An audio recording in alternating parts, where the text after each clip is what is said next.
ಇಲ್ಲ ಅಂದರೆ ಆ ವ್ಯಕ್ತಿಗೆ ಹೆಂಗೆ ಅಂತಂದರೆ ಆ ವ್ಯಕ್ತಿ ಆಟ ಅವರು ಆರಾಮಾಗಿ ಆಡ್ತಾಯಿದ್ರು. ಅವ್ರು ಯಾರಿಗೂ ತಾಯ್ತ ಕಟ್ಟಕ್ಕೆ ಬಂದವರಲ್ಲ, ಹೇಳ್ದವ್ರು ಅಂತಾರೆ ಅಷ್ಟೇ. ವ್ಯಕ್ತಿ ತುಂಬ ಚೆನ್ನಾಗಿ ಆಟ ಆಡ್ಕೊಂಬಂದರು.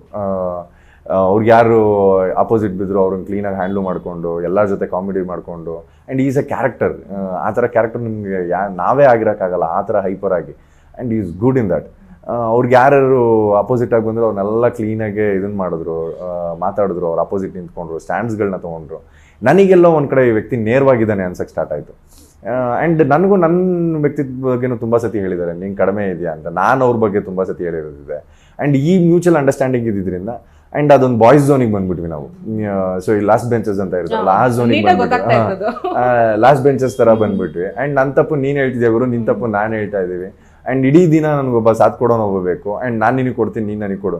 ನಾನು ಅದನ್ನು ಅವ್ರ ಕ್ಯಾಪ್ಟನ್ಸಿ ಆಡ್ದಿಲ್ಲ, ನಾನು ಅವ್ರಿಗೆ ಬಾಲ್ ತೊಗೊಳ್ಳೋ ಆಡ್ದಿಲ್ಲ, ನಾನು ಹೋಗಿ ನೇರವಾಗಿ ಹೇಳ್ತೀನಿ ಅದನ್ನು, ನಿನಗೆ ನಾನು ಆಡ್ತೀನಿ ಗುರು, ನೀನು ತಲೆ ಕೆಡ್ಸ್ಕೊಬೇಡ, ನನಗೆ ಈ ಥರದ್ದು ರಂಜಿತ್ನ ಮಿಸ್ ಮಾಡ್ಕೊತಾ ಇದ್ದೆ, ಆ ಪ್ಲೇಸ್ ನೀನು ತುಂಬ್ತಾ ಇದೆಯಾ ಅಂತ ಅಂದ್ಬಿಟ್ಟು. ಆ್ಯಂಡ್ ನಾನೇ ಹೋಗಿ ಮಾತಾಡ್ಸಿದ್ದು, ನಾನೇ ಹೋಗಿ ಹೇಳಿದ್ದು. ನಂಗೆ ಅದರಲ್ಲಿ ಅದ್ರ ಬಗ್ಗೆನೂ ಏನು ಬೇಜಾರಿರಲಿಲ್ಲ. ಆ್ಯಂಡ್ ಗೇಮ್ಗಳು ಬಂತಂದರೆ ಆಪೋಸಿಟ್ ಆರಾಮಾಗಿ ಆಡ್ತಾ ಇದ್ವಿ. ಆ್ಯಂಡ್ ನಾನೇನೋ ಅವ್ರಿಗೆ ಸಪೋರ್ಟ್ ಮಾಡಿ ಬಿಟ್ಕೊಡೋ ಅಂಥದ್ದು ಈ ಥರದ್ದು ಎಲ್ಲೂ ಇಲ್ಲವೇ ಇರಲಿಲ್ಲ. ಕ್ಲೀನ್ ಗೇಮ್ ಮಾಡ್ಕೊಂಡು ಬಂದ್ವಿ. ಆ್ಯಂಡ್ ಅದೊಂದು ಲಾಸ್ಟ್ ಬೆಂಚರ್ ಒಂದು ಝೋನ್ ಏನಿತ್ತು ಅದನ್ನು ನಮ್ಮ ಪಾಡಿಗೆ ನಾವು ಮೇಂಟೈನ್ ಮಾಡ್ಕೊಂಡು